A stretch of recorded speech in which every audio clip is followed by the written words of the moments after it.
Witam Państwa bardzo serdecznie. Dzisiaj będzie wiersz o tym, co dzieje się, gdy chodzimy po własnych śladach.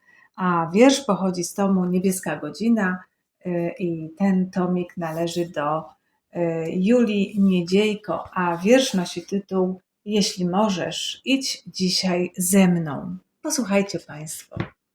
Jeśli możesz, idź dzisiaj ze mną. Trafiłabym do domu sama, ale ostatnio na ulicach jest zbyt dużo gołębi, o które potykam się na każdych pasach. Tracę wtedy pewność, gdzie jest chodnik, a gdzie sznurowadła moich butów. Zawsze było tak ciasno na rynku, czy odkąd depczę po własnych śladach? Miasto mi zgasło, a nie wiem, jak użyć krzemienia. Pozdrawiam Państwa i zostawiam z tymi przemyśleniami.